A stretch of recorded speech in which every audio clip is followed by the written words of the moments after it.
Hi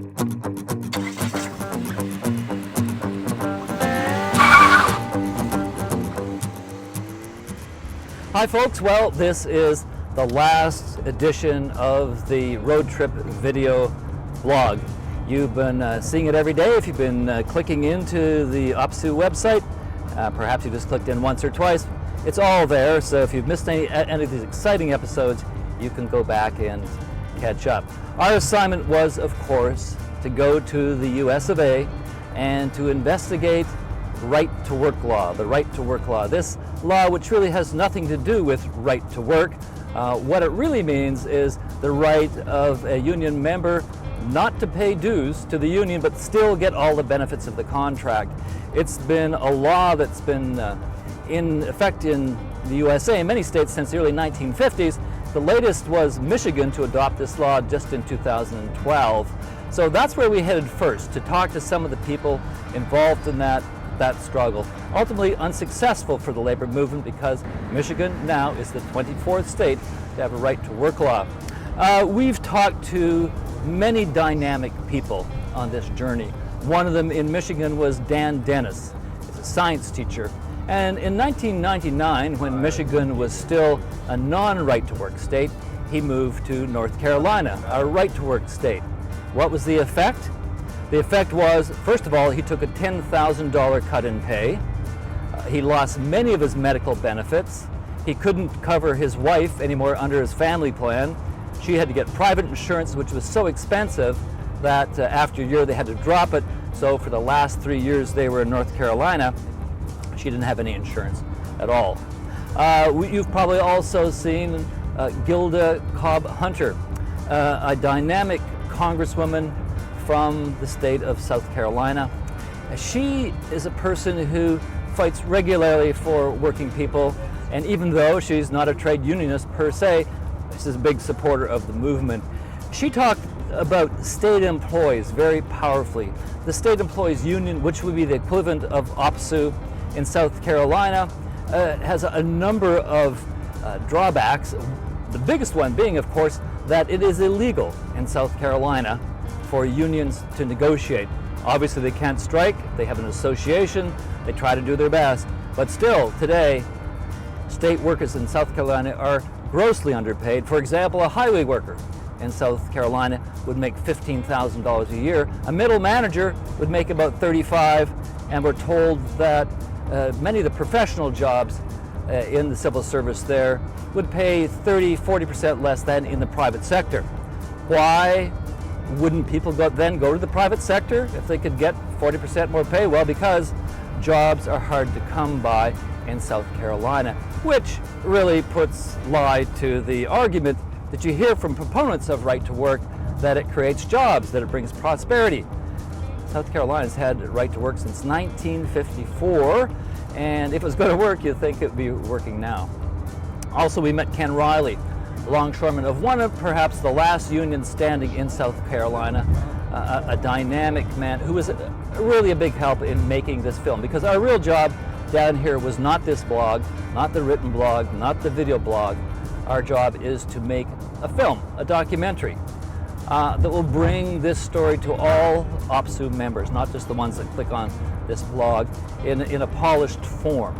And so Ken Riley got us into talk to state workers, not an easy thing to do.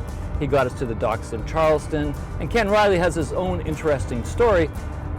He, in about 2000, January 19th, 2000 to be exact, was involved in a pivotal struggle in South Carolina, which really prevented the absolute extinction of unions in South Carolina, because there's a lot of other anti-labor legislation in South Carolina. This was a dock workers strike, a picket, attacked by police. Riley himself was smacked between the eyes with a baton, got 12 stitches, but ultimately that strike was successful, and that union survived, and Riley is now trying to organize and lead and improve, expand the labor movement in South Carolina, which is a very difficult job, because at this point less than 5% of people in South Carolina, workers in South Carolina, belong to a union. Why? Because they have right-to-work legislation. They've had it for a long time.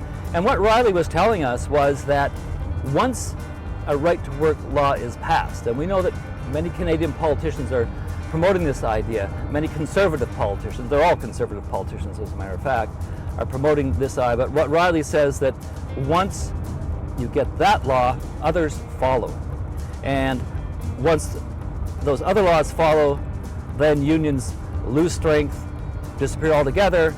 And he and Gilda Cobb-Hunter, and let's face it, everyone we talked to said, this is really an attack on the middle class. When you attack good-paying union jobs, it's the middle class you're attacking.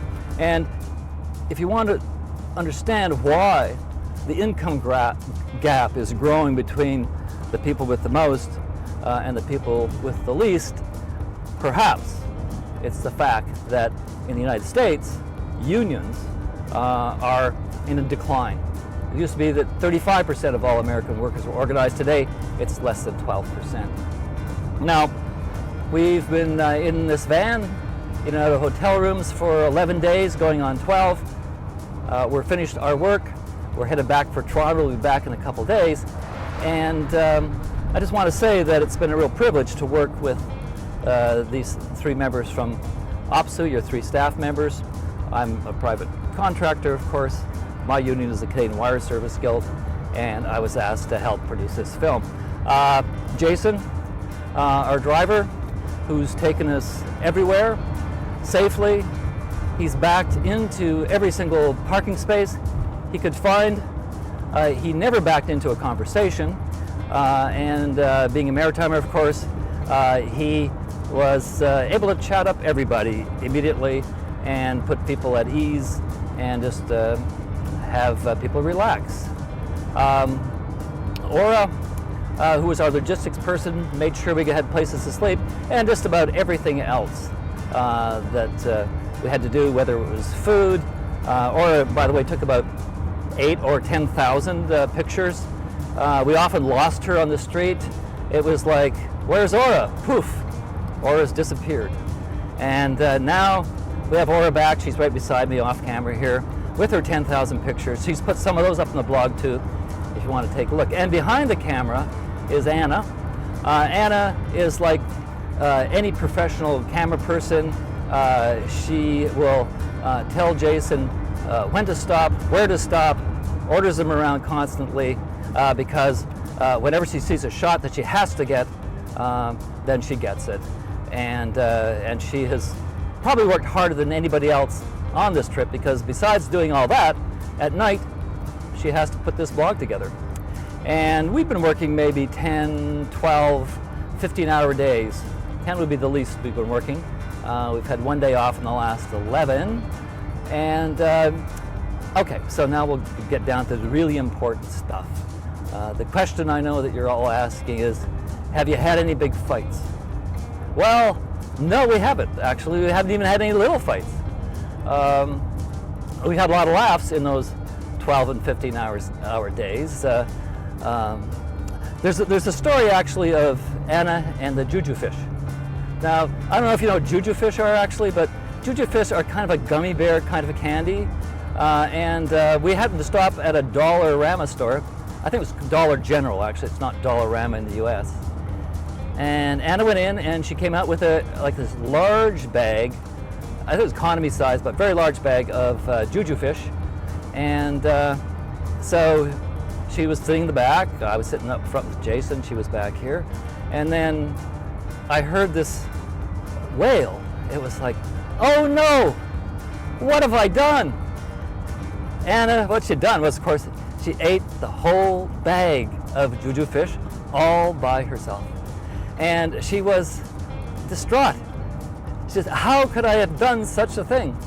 And she got over it. Well, she kind of got over it, but then it only got worse because then Jason decided to tell her that juju fish have gelatin in them and that gelatin is made in part with ground up cow bones. And Anna, being an animal lover, she was distraught again. She put her face in her hands and we had to kind of talk her down. So we've weathered those storms. We're on our way back. We have a lot of dynamic people for you to see in this film.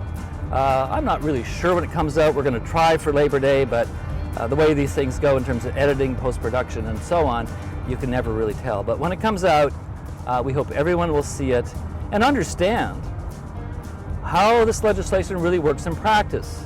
In Canada now, it's an idea that's being floated by conservative politicians. In the US, people actually have to live with it.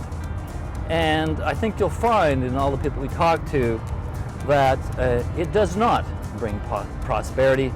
In fact, it brings exactly the opposite result. So that's it. I hope you enjoy the movie when it comes out. Bye for now.